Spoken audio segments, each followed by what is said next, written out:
दोस्तों, ऑपरेशन सिंदूर के बाद पाकिस्तान की हालत खराब है। अब वो इंडिया से पानी के लिए प्लीड कर रहा है। जी हाँ, ये कोई अफवाह नहीं है। पाकिस्तान जो पहले इंटरनेशनल फोरम्स पर इंडिया के खिलाफ जहर उगलता था, अब खुद इंडर वाटर ट्रीटी के तहत पानी के लिए भारत के दरवाजे पर खड़ा हुआ है। इस वीडियो में हम पूरी डिटेल्स में बात करेंगे, इसलिए वीडियो के लास्ट तक बने रहिएगा। ऑपरेशन सिंदूर में पाकिस्तान का चेहरा लाल हो गया था और अब ऑपरेशन सिंधु जो बाकी बचा हुआ जो चैन वैन है वो पाकिस्तान का छीन लिया गया है।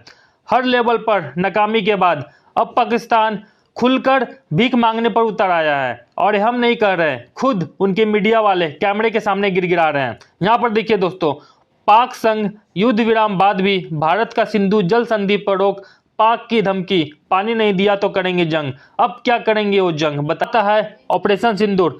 भारत की तरफ से एक दूसरी स्ट्राइक। यहां पर देखिए, ऑपरेशन सिंधु में भारत का नया वाटर ऑफेंसिव। सिंधु जल संधि के तहत भारत के पास जो अधिकार है उसका पूरा इस्तेमाल शुरू हो चुका है। सिंधु जल संधि पर फिर से विचार करें, ठीक है। पाक वाले बोल रहे, पाकिस्तान वाले बोल रहे, प्यास से गला सूखा तो भारत के सामने गिड़गिड़ाया पाकिस्तान। पाकिस्तान के जल संसाधन मंत्रालय ने भारत के जल शक्ति मंत्रालय को पत्र लिखकर अपील की है कि भारत का यह कदम पाकिस्तान में गंभीर जल संकट पैदा कर सकता है। पत्र में भारत से अपील की गई है। भाई, अपील क्या होता है? फॉर एग्जाम्पल, आप अपने पड़ोसी के साथ लड़ाई लड़ रहे हैं, ठीक है, आप फॉर एग्जाम्पल जीत गए। अब पड़ोसी आके आपके सामने अपील करता है, उसे अपील करना नहीं बोलते हैं, उससे कहते हैं भीख मांगना, ठीक है, कि वह इस निर्णय पर पुनः विचार करे। यहां पर देखिए, आज तक का न्यूज है।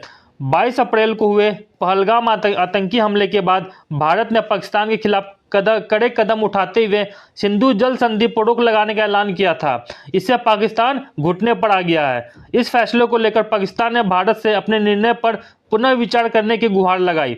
पाकिस्तान के जल संसाधन मंत्रालय ने भारत के जल शक्ति मंत्रालय को पत्र लिखकर अपील की है। वापस से अपील, वही शब्द अपील। भारत का यह कदम पाकिस्तान में गंभीर जल संकट पैदा कर सकता है। कौन बोला था? वार्लर ने। पत्र में भारत से अपील की गई कि वह इस निर्णय पर पुनः विचार करे, ठीक है। यहाँ पर देखिए, सूत्रों के मुताबिक नियमानुसार यह पत्र भारत के विदेश मंत्रालय को भी भेज दिया गया, लेकिन भारत ने पाकिस्तान की इस अपील को साफ तौर पर नकार दिया है। मतलब भाई नहीं, ऐसा नहीं हो सकता। मतलब पानी और खून एक साथ नहीं बह सकते, ठीक है। यहाँ पर देखिए, सिंधु जल समझौते को लेकर पाकिस्तान को बड़ा झटका। विश्व बैंक ने विवाद सुलझाने पर कहा हम कुछ नहीं कर सकते। मतलब वर्ल्ड बैंक ने भी हाथ खड़े कर दिए हैं।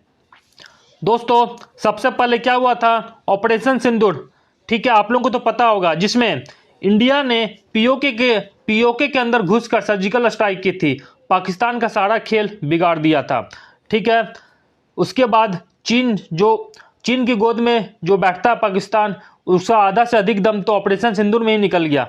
अब हमारा जो ऑपरेशन सिंधु है, भारत का नया वाटर ऑफेंसिव, सिंधु जल संधि के तहत भारत के पास जो अधिकार है उसका पूरा इस्तेमाल शुरू हो चुका है और इसी से पाकिस्तान की नींद उड़ गई है, ठीक है। सिंधु जल समझौता क्या था? चलिए उससे हम आगे आपको समझाते हैं।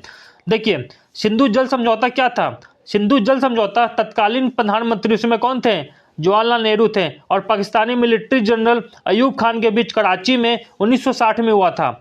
सिंधु जल समझौते के तहत भारत को सिंधु और उसकी सहायक नदियों से 19.5% पानी मिलता था। कितना? 19.5, जबकि पाकिस्तान को करीब 80% पानी मिलता था। पाकिस्तान 80% पानी यूज करता था।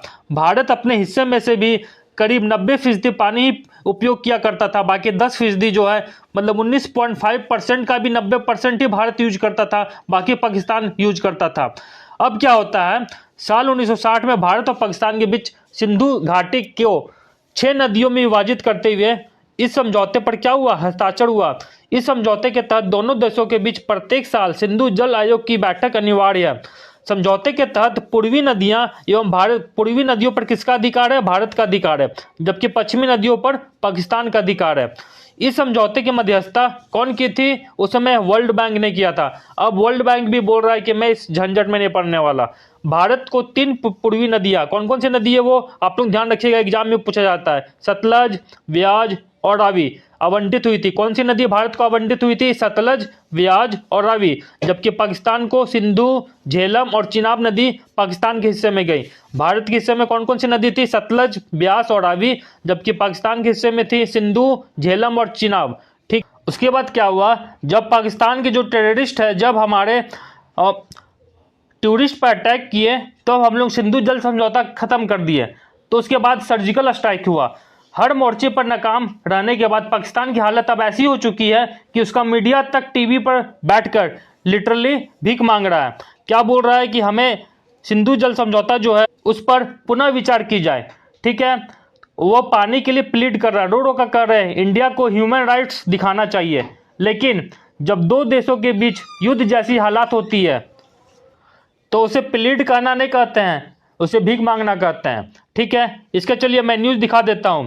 यहाँ पर देखिए न्यूज 18 का है news, when Pakistan was pleading for India signature on Indus valley treaty, Indus water treaty. ठीक है, यहाँ पर देखिए कौन सा न्यूज है, न्यूज 18 का। Pakistan 2011, Pakistan which was already roaming around with a begging ball in front of the world feels the suspension of the treaty will leave it high and dry। ठीक है, यहां पर देखिए उसके बाद द टाइम्स ऑफ इंडिया का news है, Pakistan appeal to India rethink suspension of Indus water treaty. लेकिन इंडिया ने साफ शब्दों में कह दिया है खून और पानी एक साथ नहीं बह सकते। जब हमारे जवानों का खून पाकिस्तान की साजिशों से बह रहा हो तो हम उन्हें अपनी रिसोर्सेस, अपनी पानी से क्यों मदद करेंगे। देखिए यहां पर न्यूज देखिए, पीएम मोदी ने पाक को दिया था सख्त संदेश। क्या संदेश दिया था? प्रधानमंत्री नरेंद्र मोदी ने देश के नाम अपने संबोधन में 2 टूक कहा था, खून और पानी एक साथ नहीं बह सकते। साथ ही कहा था कि हमने पाकिस्तान के आतंकी और सैन्य ठिकानों पर अपनी जवाबी कार्रवाई को सिर्फ स्थगित किया है। याद रखिएगा, केवल स्थगित हुआ है। आने वाले दिनों में हम पाकिस्तान के हर कदम को इस कसौटी पर मापेंगे कि वह क्या रवैया अपनाता है। निश्चित तौर पर यह युग युद्ध का नहीं है, लेकिन ये युग आतंकवाद का भी नहीं है। बिल्कुल सही बात। टेररिज्म के खिलाफ जीरो टॉलरेंस एक बेहतर दुनिया की गारंटी है। पाकिस्तान फौज, पाकिस्तान की सरकार जिस तरह से आतंकवाद को खाद पानी दे रहे हैं, बिल्कुल दे रहे हैं, वो एक दिन पाकिस्तान को ही समाप्त कर देगा। पाकिस्तान को अगर बचना है तो उसे अपने टेरर इंफ्रास्ट्रक्चर को सफाया करना ही होगा। भारत का मत एकदम स्पष्ट है, टेरर और टॉक एक साथ नहीं हो सकता, टेरर और ट्रेड एक साथ नहीं हो सकता, और पानी और खून भी एक साथ नहीं बह सकते।